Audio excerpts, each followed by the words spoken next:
Ассаламу алейкум. Итальянский ореховый торт жасаймыз.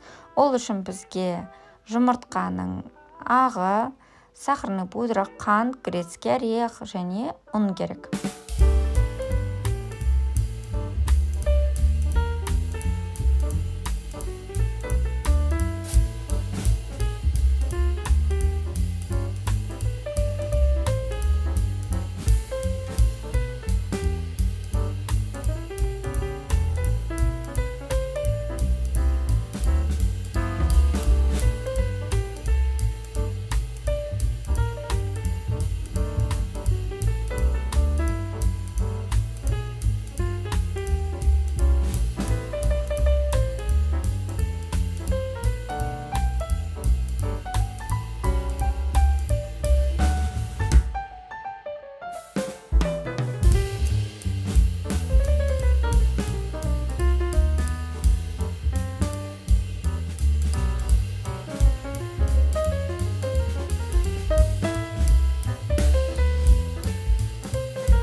Қалдырамыз, ең үстіне кетеді, оған жағылмайды.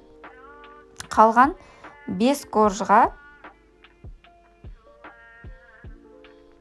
осылай жұқалап жағып шығамыз.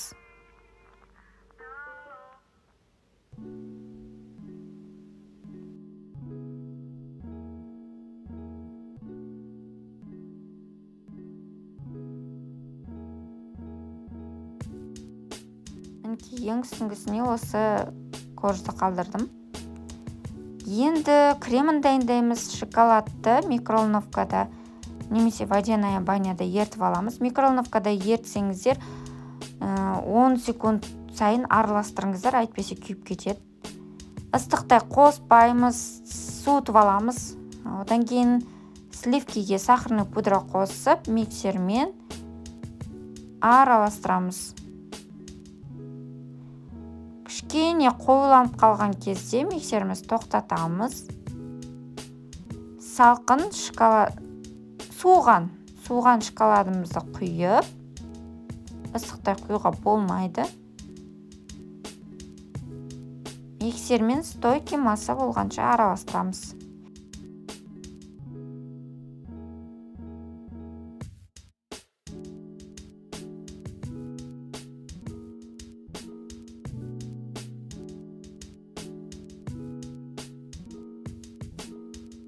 Креміміз дайын, осындай стойкий болады.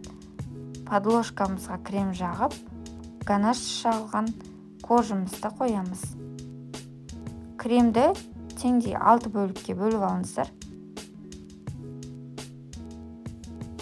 Яғни 5 бөлігі ортасына кетсе, 6 бөлігі сыртына қаптауға кетеді. Сыртына қаптауға кішкене көбірек алып қалсаңыздар болады. Корж крем етіп, кезектестіріп, тортымызды жинап аламыз.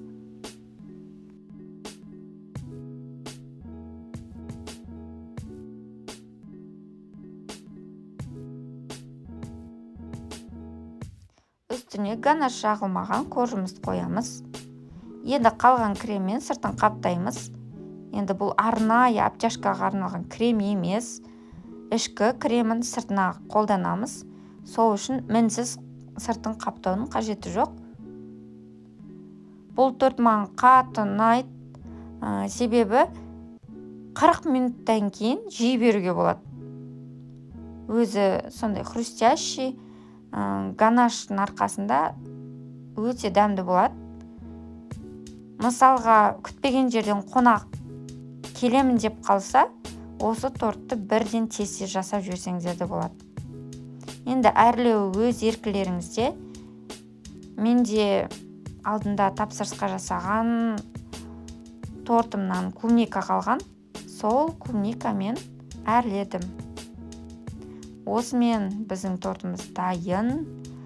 Өте дәмді. Міндетті түрде жасап көруіңіз керексіз. Маған сенбесеңіз, өзіңіз жасаңыз да, маған отзыв жіберіңіз. Сіздерге ұнайды деген сенімдемін. Сіздермен болған Балжан Канафина. Лүпіл басып, пікір қалдыруды ұмытпаңыздар.